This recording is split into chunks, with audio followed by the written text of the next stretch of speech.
Ma préoccupation, elle se situe au niveau de l'agriculture. La Côte d'Ivoire a bâti toute son économie sur l'agriculture. Et vous l'avez reconnu vous-même, l'agriculture regorge l'agriculture emploie beaucoup de jeunes. Malheureusement, le constat que nous faisons, c'est qu'il y a peu d'écoles d'agriculture en Côte d'Ivoire. Vraiment, je veux comprendre quelle politique est menée en ce sens, puisque vous êtes en charge de la formation. Et puis, la suppression du fonds.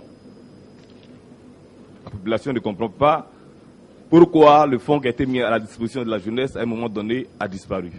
Voilà mes préoccupations. Merci. Vous avez dit que si tout se passe bien, si on arrive à mettre en œuvre tous les programmes qui sont prévus, à l'horizon 2015, on pourra créer 1 777 326 emplois. Et aujourd'hui, nous sommes à moins de 2 ans donc, de la fin du mandat. Combien d'emplois, à combien on peut estimer le nombre d'emplois qui a été créé en Côte d'Ivoire? Et puis, on sait qu'entre 2011 et 2012, il y a eu des vagues de licenciements. Alors, quand on soustrait ces licenciements-là, donc, combien on peut estimer le nombre total d'emplois créés? Merci, monsieur. À Bingerville, nous avons une école d'agriculture. À Yamoussoukro, on a une école d'agriculture. Mais c'est vrai que quand on regarde l'étendue et le poids de l'agriculture dans notre économie, évidemment, si vous comparez, il n'y a pas beaucoup d'établissements. Je suis d'accord avec vous. Mais je peux vous dire que le ministre de l'Agriculture a fait une communication il y a à peu près 2 mois, où justement, il était question de créer 2 autres établissements supplémentaires.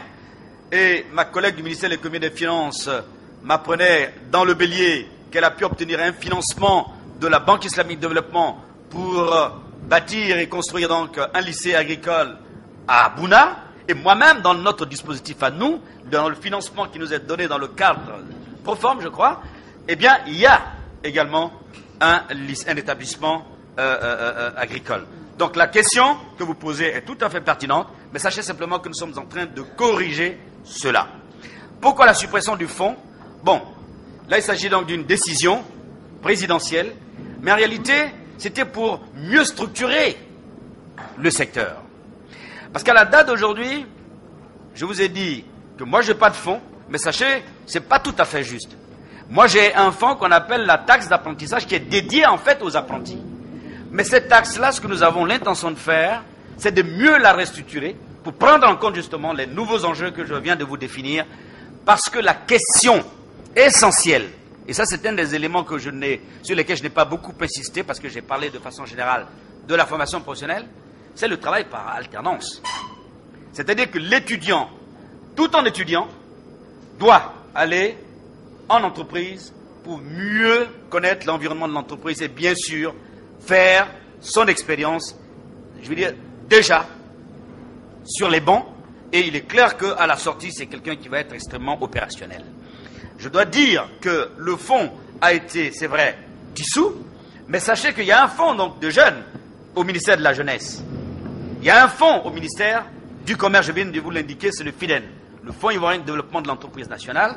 Moi, j'ai un fonds déguisé qu'on appelle la taxe d'apprentissage, mais ensemble avec le ministère de l'Économie et des Finances, le ministère du Budget, la présidence, j'ai proposé qu'on puisse autour de cela nous mettre d'accord sur les grandes orientations que nous entendons donner à cette taxe d'apprentissage qui peut jouer un rôle extrêmement important parce que c'est de cela dont on a besoin. Un fonds qui insère directement dans l'entreprise.